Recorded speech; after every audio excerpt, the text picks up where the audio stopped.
I want to tell you about an essential vitamin you've probably never heard of. If you're a parent or plan to be one, it might be more important to your child's growth than all other vitamins combined, and only you, a parent, can provide it. I call it vitamin N, the word no. More and more children, I find, are suffering from vitamin N deficiency, and they, their parents, and our entire culture are paying the price. Let me illustrate my point with a story that's quite typical. A father, I'll call him Bill, gave his son, age 5, pretty much everything the little boy asked for. Like most parents, Bill wanted more than anything for his son to be happy, but he wasn't. Instead, he was petulant, moody, and often sullen. He was also having problems getting along with other children. In addition, he was very demanding and rarely, if ever, expressed any appreciation, let alone gratitude, for all the things Bill and his wife were giving him. Was his son depressed, Bill wanted to know? Did he need therapy? His son, I told him, was suffering the predictable ill effects of being overindulged. What he needed was a healthy and steady dose of vitamin N. Overindulgence, a deficiency of vitamin N, leads to its own form of addiction. When the receiving of things begins to generate nothing but want for more things. One terrible effect of this is that our children are becoming accustomed to a material standard that's out of kilter with what they can ever hope to achieve as adults.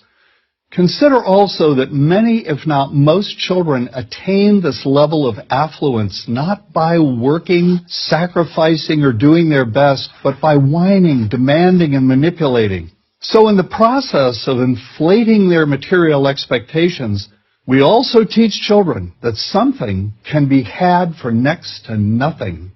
Not only is that a falsehood, it's also one of the most dangerous, destructive attitudes a person can acquire.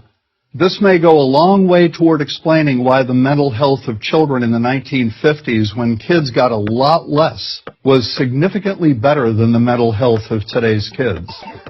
Since the 50s, and especially in the last few decades, as indulgence has become the parenting norm, the rates of child and teen depression have skyrocketed. Children who grow up believing in the something-for-nothing fairy tale are likely to become emotionally stunted, self-centered adults. Then, when they themselves become parents, they're likely to overdose their children with material things. The piles of toys, plushies, and gadgets one finds scattered around most households. In that way, overindulgence, a deficiency of vitamin N, becomes an inherited disease. An addiction passed from one generation to the next. This also explains why children who get too much of what they want rarely take proper care of anything they have. Why should they? After all, experience tells them that more is always on the way. Children deserve better. They deserve to have parents attend to their needs for protection, affection, and direction. Beyond that, they deserve to hear their parents say no far more often than yes when it comes to their whimsical desires. They deserve to learn the value of constructive, creative effort as opposed to the value of effort expended whining, lying on the floor, kicking and screaming, or playing one parent against the other.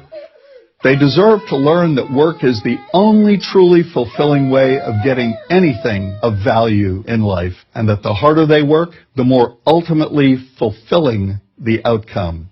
In the process of trying to protect children from frustration, parents have turned reality upside down.